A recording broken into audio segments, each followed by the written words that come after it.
So, what's happening? Are we all choosing the wrong person to marry? Let's dissect this with the divorce expert, Sarah Davison. Sarah, welcome. Oh, thanks for having me, Jo. So you are, I asked you before you came on air, you and I are both divorced. Yes, very happily divorced. I did on air during the pandemic. We were on air every afternoon, and I did say, I'm sure the divorce rates will go up. I would get emails from people who really trusted me I've had to go down to the bottom of the garden to phone my lover because I can't get out of the house. I can't get texts. I can't do anything because my phone is in the house with me in the living. So people conducting affairs, clandestine affairs during lockdown. You must have seen the results of all that, did you, when we came out? I mean, I had clients that were going to lay-bys, and I actually began to notice it actually on my one walk a day. I would notice people in lay-bys on phone calls.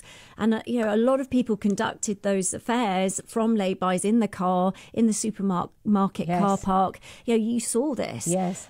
Because the thing is, though, one of the devastating effects, I think, of that and the pandemic was that even the healthy relationships broke down, the ones that definitely would have lasted the test of time. I saw lots of clients, and one really sticks in my mind even to this day. They were a great couple. She had her own business, very successful, so she was busy. They didn't spend a lot of time together, and that's why it worked. She was out. She also played tennis at the weekends. He had a very successful career as well, and he liked golf at the weekends.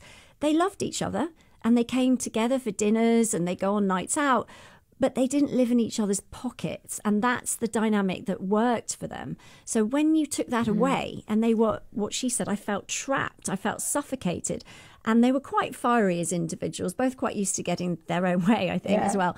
And so they would fight it out in really quite aggressive arguments, and things were said that could never be taken back. That's the thing, isn't it? That's the thing.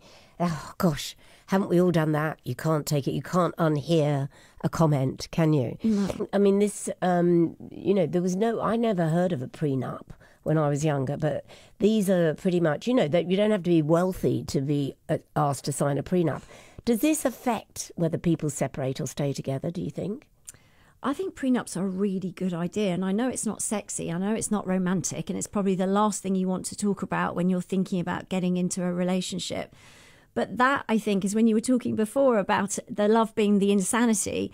We forget that actually it is a business decision in some ways, because you're merging two sets of finances, two living arrangements, maybe children as well together. So again, there is that side of it. And I think it's really important to do that. Is it easier when there aren't children involved? You've got to liaise. You have to come to an agreement. You have to have discussions with that person you may well hate for the sake of the children, don't you? Yes, and I think with children it brings up so many emotions. Obviously you want to protect them, but I'm a big believer actually that the divorce doesn't have to be damaging for kids. It's just, sometimes learning that life doesn't work out the way you want it and giving them coping mechanisms to deal with that can actually help them in later life. Maybe pick better partners and make better decisions, Quite often you're not seeing your children as much, whether that's 50-50 or even less in some cases.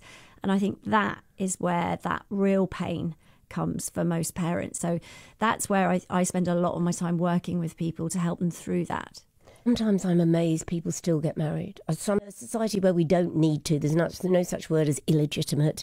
There's no stigma to living with someone, having sex with someone before you're married, whatever. Why? Do you know the answer to this? Why do people still marry? I think they have that romantic vision of it. And actually, I know someone very well who's been divorced 9 times. So my ex-husband, who's not wealthy, but is an actor, that's no reflection on actors, by the way, everybody, he's married 5 other women since me. Gosh. And he can't do longer than 2 years with someone. It's like there's a pattern. Yeah, I think, though, that now the law's changed, so there's no fault divorce. It is a lot easier to get divorced now than it was a couple of years ago. So I'm not sure about marriage again for me. I'm not against it, but, it would have to be somebody really special. And to be honest, I'm going to have to get a lot better at picking a partner, I think, before I go down that road. The thing is divorce a failure? Well, I think I think a lot of people do view it as a failure, but it isn't. And I think, sometimes it's a really positive thing. You don't want to stay in a relationship that isn't working. If it's unhealthy, especially, you don't want to stay in it. You're not setting a good lesson for the kids. A lot of people say, I'm staying because of the kids. But the damage done to kids witnessing parents that don't really love each other or aren't very kind to each other means that they're going to learn that is what love and marriage is and take that forward for themselves. There's life after breakup, though. You can go out and be happy again. You can reinvent yourself and you can find love again. It is possible. You can.